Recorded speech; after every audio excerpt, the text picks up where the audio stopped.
Assalamualaikum warahmatullahi wabarakatuh. Waalaikumsalam warahmatullahi wabarakatuh. Selamat pagi, gimana kabarnya hari ini anak-anak? Pagi Bu, sehat. Baiklah, sebelum memulai pelajaran kita hari ini, kita absen dulu ya. Sebelumnya, si Pak Zahra tolong tutup pintunya dulu nak.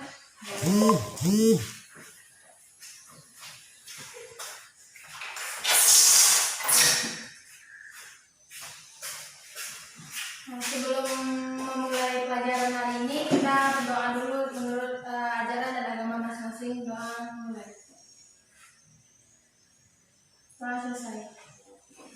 Kita absen dulu ya. Syahri Audora, Siva Zahra, hadir semua ya. Alhamdulillah hari ini kita hadir semua. Baiklah, untuk materi hari ini kita yaitu mengenai perpajakan. Apakah anak-anak di rumah ada belajar mengenai pajak? Sudah. Bagus. Dan hari ini Ibu ingin menambahkan saja materinya ini dari Ibu. Kita hari ini belajar mengenai pajak. Ini kita siapkan.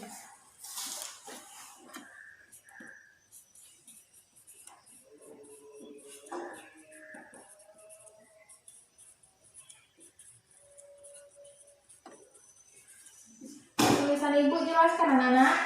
Mas Bu.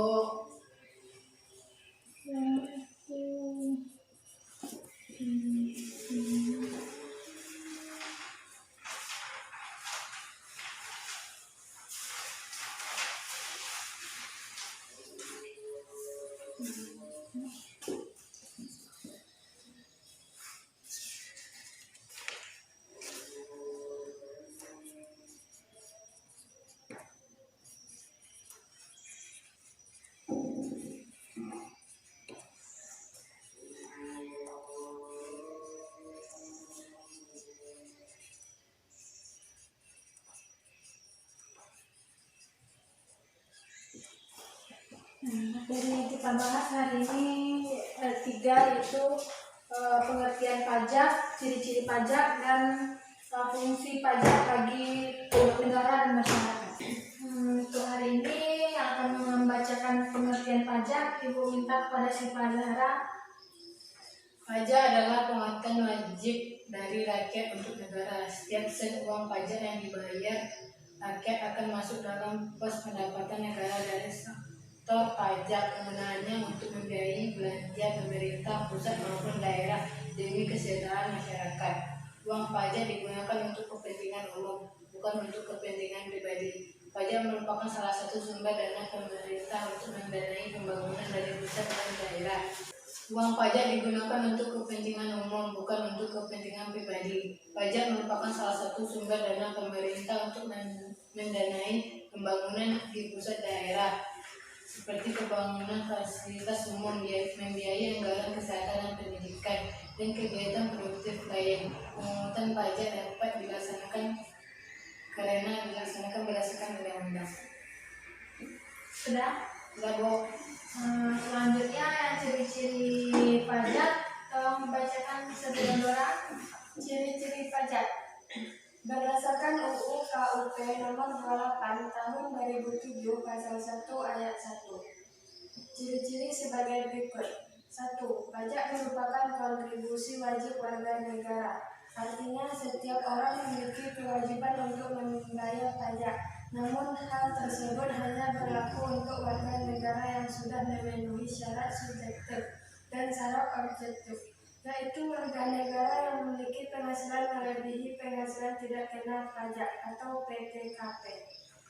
2. Pajak bersifat memaksa untuk setiap warga negara. Jika seseorang sudah memenuhi syarat subjektif dan objektif, maka wajib untuk membayar pajak. Dalam Undang-Undang Pajak sudah dijelaskan, jika seseorang dengan sengaja tidak membayar pajak yang seharusnya dibayarkan, maka ada ancaman sanksi administratif maupun hukum secara pidana. 3. Warga negara tidak mendapat imbalan langsung. Pajak berbeda dengan retribusi. Contoh retribusi, ketika mendapat manfaat parkir maka harus membayar sejumlah uang, yaitu retribusi parkir. Namun pajak tidak seperti itu. Pajak merupakan salah satu sarana pemerataan pendapatan warga negara. 4. Berdasarkan undang-undang, artinya pajak diatur dalam undang-undang negara. Ada beberapa undang-undang yang mengatur tentang mekanisme perhitungan, pembayaran, dan pelaporan pajak. Terima kasih kepada anak-anak yang telah membacakan sedikit tadi mengenai pengertian pajak dan juga ciri-ciri pajak. Yang selanjutnya Ibu akan menjelaskan fungsi pajak bagi negara dan juga masyarakat. Pajak memiliki peran yang signifikan bagi negara kita, baik khususnya di sektor pembangunan. Pajak merupakan sumber pendapatan negara dalam pembiayaan seluruh pengeluaran yang dibutuhkan oleh negara. Fungsi pajak ada 4 macam, yaitu yang pertama fungsi anggaran. Fungsi anggaran ini merupakan sumber pemasukan keuangan negara dan dengan cara mengumpulkan dana atau uang dari wajib pajak ke kas negara untuk pembiayaan pembangunan nasional dan pengeluaran negara lainnya. Fungsi yang kedua yaitu fungsi pengaturan. Fungsi pengaturan ini merupakan alat pelaksanaan atau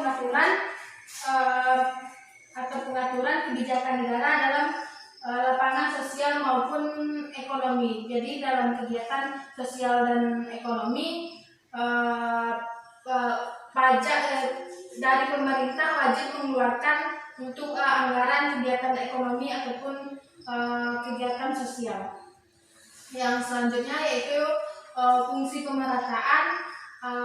Fungsi pemerataan ini dapat digunakan untuk menyesuaikan dan menyeimbangkan antara pembagian pendapatan dengan kebahagiaan dan kesejahteraan masyarakat. Jadi uang dari uang kas akan digunakan untuk difungsikan untuk pemerataan, untuk kesejahteraan dan kebahagiaan dari masyarakat di Indonesia. Dan yang selanjutnya yaitu yang terakhir fungsi stabilitas. Fungsi stabilitas ini dapat digunakan untuk menstabilkan kondisi dalam keadaan perekonomian seperti untuk mengatasi inflasi. Pemerintah menetapkan pajak untuk pajak yang tinggi sehingga jumlah uang yang beredar dapat dikurangi. Sedangkan mengatasi kesulitan ekonomi atau deflasi, pemerintah menurunkan pajak sehingga jumlah uang yang beredar dapat ditambah dan deflasi dapat diatasi. Sekian penjelasan dari Ibu. Dari penjelasan Ibu tadi ada yang ingin bertanya? Kalau tidak ada yang ingin bertanya, berarti Ibu anggap kalian semua paham atas pelajaran yang ada hari ini. Ini ada tugas individu yang harus kalian kerjakan di rumah dan dikumpulkan di minggu yang akan datang sesuai dengan jadwal mata pelajaran hari ini. Jika ada yang ingin ditanyakan tentang masalah soal yang Ibu berikan, jika sudah paham, Ibu rasa pembelajaran kita hari ini cukup sampai di sini. Jika ada kata-kata Ibu yang salah ataupun yang tidak menyenangkan, Ibu minta maaf.